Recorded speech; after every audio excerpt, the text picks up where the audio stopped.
Hi guys, this is Matthias and I'm coming at you here with a video that is rather unusual compared to what you'll find on this channel normally.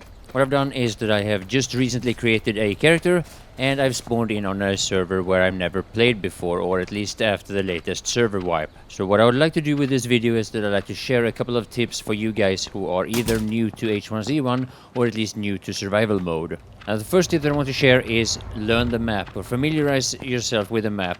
But since the map is rather large compared to other games, you'll probably do best if you decide to take one part at a time. Now in the bottom right side of the screen you'll see it says position F9 over my vital signs. What that means is that the letter will tell you where you are in terms of east and west, while the number will tell you where you are in terms of north and south. Now just like with any survival game, or well, I suppose so anyway, you need to loot and find stuff that is valuable. Now the more this game develops, the more you're probably going to be able to find, but as of now, the most valuable things are of course weapons and ammo. Now you're also going to need to eat and drink, but finding food or hydration is so simple in this game that I'm not even gonna go into it. In all honesty, I'm actually quite disappointed over how they made that so simple that there's nothing interesting about it. So now when it comes to weapons, what you want to get your hands on is one long-range weapon and one close-quarter combat weapon. And normally what is considered being fully geared in H1Z1 is having one shotgun and one hunting rifle.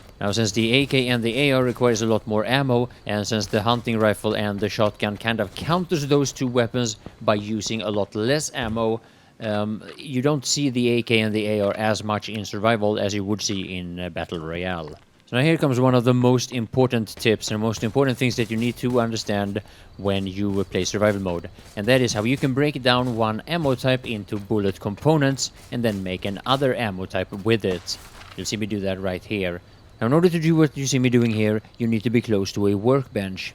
I have discovered by trying to dismantle ammunition under this base that if I'm in this very position, I can use the workbench above me. And this is one of the reasons why I recommend you to understand the map. Try to remember what places you will find ammo and weapons, and make sure that you know the location of at least one workbench. Now you can of course craft a workbench on your own, but by the time that you'll be interested in stuff like that, you'll probably want to build shacks or even a base and have your workbench there. Now the crafting system in itself is rather simple, and the one recipe that I would recommend you to be able to craft in the beginning is a first aid kit. It requires purified water combined with salt in order to make saline, and then you combine the saline with a bandage and you have a first aid kit. So now one of the things that probably will have a massive impact in your success playing survival mode is how you utilize stealth and sound.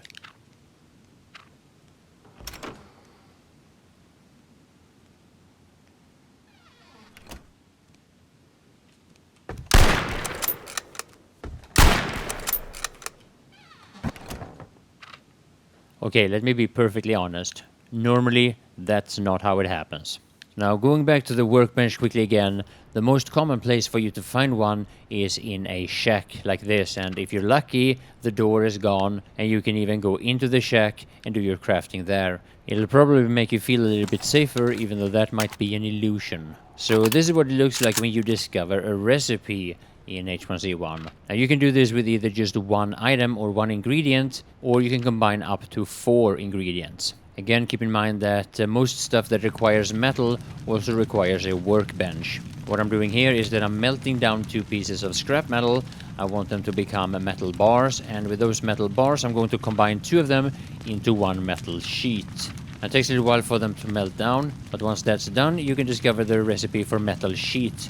And it requires 2 metal bars in order to make 1 sheet. After that you'll see me craft a landmine combining gunpowder, a metal sheet and a metal shard.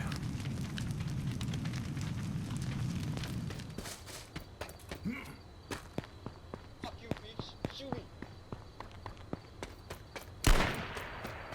Oh, shoot me. No, bleed out, you fucking spick.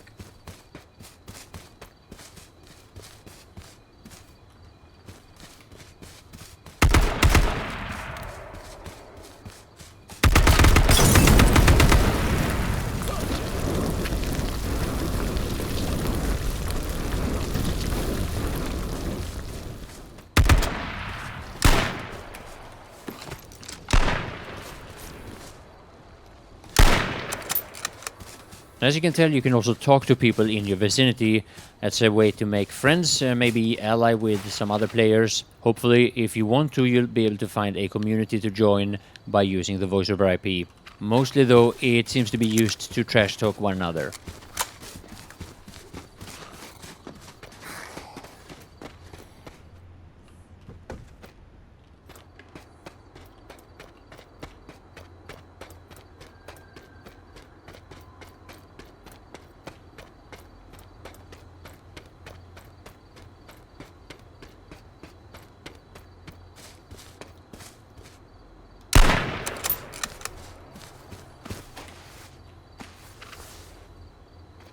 Now, some people will be friendly, some people will just shoot you on sight. But keep in mind, just because somebody tells you that he is friendly, it doesn't mean that's the case. When I first spawned in here, it took me about 30 seconds before one of the guys almost killed me by hitting me with a sniper shot from one of these bases here. That's actually the reason why I came back to this place once I had a few bullets and a couple of guns. Keep in mind, if you are relatively new to H1Z1 or at least to survival mode, playing the way I'm doing here, being relatively aggressive towards a number of people having bases in the nearby area, that's not going to give you a lot of success. However, this particular area of the map isn't all that busy. It would be a lot harder to do this in, let's say, Pleasant Valley or somewhere in the Cranberry or, let's say, Lone Pine development areas.